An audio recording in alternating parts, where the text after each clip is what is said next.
Halo semua, dalam episode hari ini saya ingin mendiskusikan lebih mendalam mengenai Science, Technology, and Arts in International Relations atau STEM. Nah, ini saya ambil dari buku teman-teman STER ya, dari ISA, International Studies Association. Sana mereka menerbitkan buku dengan judul yang sama, Science, Technology, and Arts International Relations, untuk link. Jadi dari para penulis atau yang menjadi kontributor dalam buku ini, setidaknya ada satu persamaan gitu ya, ada satu asumsi yang dipahami secara kolektif bagi para akademisi di bidang STEM ini. Apa itu asumsinya? Ada setidaknya 3 hal yang mereka sepakati dalam ketika mereka mulai mendekati hubungan internasional dengan pemahaman STER. Nah, 3 konsep penting ini yaitu yang pertama eksternalisme, yang kedua instrumentalisme, dan yang ketiga adanya bias ideasional, dan bagaimana ketiga konsep ini mempengaruhi cara kita selama ini memandang dinamika kompleks dari politik internasional. Nah, kita bahas satu-satu ya. Yang pertama itu adalah eksternalisme. Jadi konsep ini mencerminkan selama ini sikap umum dalam penelitian hubungan internasional itu sering melihat ilmu pengetahuan dan teknologi itu diakui ada eksistensinya begitu, tapi tetap ada semacam jarak, dipertahankan jarak dari pengembangan teori yang lebih luas.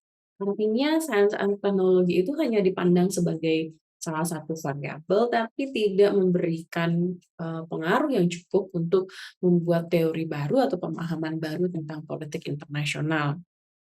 Misalnya contoh dalam karyanya Kenneth Waltz, Man, the State, and War, permasalahan mendasar yang disampaikan oleh Kenneth Waltz dalam politik internasional adalah bahwa perang antar negara, ancaman perang itu adalah hasil dari perhitungan rasional antara individu. Sementara dalam pemikiran Kenneth Waltz ini tidak memperhitungkan ilmu pengetahuan dan teknologi sehingga seolah-olah fungsinya terabaikan. Nah, itu yang dimaksud dengan eksternalisme.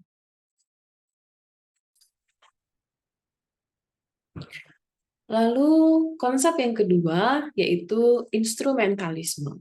Nah, para akademisi atau peneliti STER ini memandang bahwa selama ini dalam penelitian HI, science and technology atau ilmu pengetahuan dan teknologi itu hanya dipandang sebagai alat yang netral. Jadi hanya sebagai alat yang digunakan oleh aktor untuk menjalankan kekuasaan atau mewujudkan kepentingan aktor, dalam hal ini negara. Nah, dalam pandangan ini, instrumentalism ini seolah-olah melihat bahwa ilmu pengetahuan dan teknologi itu sering luput dari pandangan bahwa yang sering luput dari pemahaman mengenai ilmu pengetahuan dan teknologi itu adalah kompleksitasnya. Bahwa sebenarnya dengan adanya senjata nuklir atau dengan adanya sekarang cyber war itu bukan semata-mata teknologi hanya digunakan sebagai instrumen, gitu. Tapi justru sebenarnya bagaimana kalau dalam film Oppenheimer gitu ya misalnya, proses pembuatan senjata nuklir itu juga sangat kompleks dan penuh dengan kepentingan politik antar aktor. Dan di situ seringkali begitu ya dalam penelitian HI kita tidak mengangkat urgensi, kita masih sedikit yang mengangkat pentingnya aktor-aktor di bidang ilmu pengetahuan dan teknologi ini dalam mempengaruhi shaping gitu ya realita politik global. Nah, jadi seringkali kalau dalam pandangan instrumentalisme ini melihat sains dan teknologi itu hanya sebagai alat sekunder dalam struktur teoritis. Namun, apakah hanya itu peran dari ilmu pengetahuan dan teknologi? Nah, konsep yang ketiga itu adalah mengenai bias ideasionalnya. Selama ini misalnya kalau dari sudut pandang STER ada beberapa bias yang sering muncul dalam teori-teori utama hubungan internasional, di mana ilmu pengetahuan dan teknologi sering diartikan hanya sebagai wacana, hanya sebagai diskurs gitu ya, atau tindakan berbicara atau gagasan. Nah, ini seringkali mengabaikan bahwa ketika apa namanya kita sebutlah salah satunya tadi nuklir begitu ya. Nuklir itu bukan hanya wacana, bukan hanya ada di tataran ide, tapi ada infrastrukturnya begitu.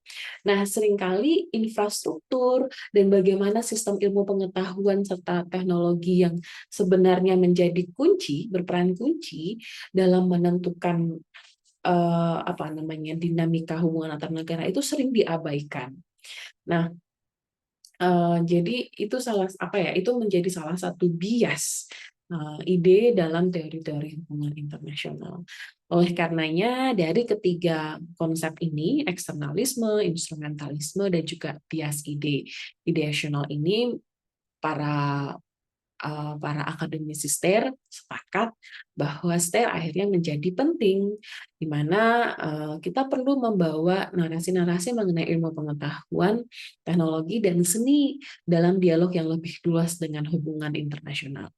Apa hubungannya kaitannya seni? Kenapa tiba-tiba seni masuk? Gitu.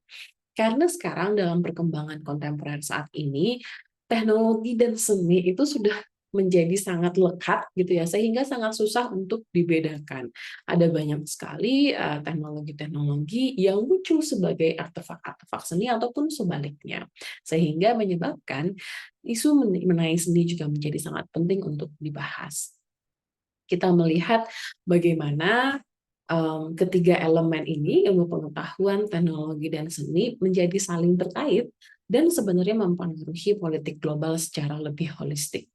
STER bukan hanya tentang memecah batas-batas ini, tapi juga membuka jendela besar untuk inovasi teoritis dan pemahaman yang lebih mendalam tentang dunia hubungan internasional. Nah, mungkin sekian ketiga batasan dalam hubungan internasional dari sudut pandang STER yang ingin saya bahas hari ini.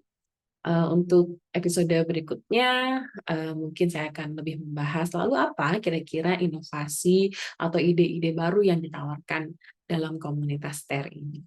Sampai jumpa di episode saya berikutnya.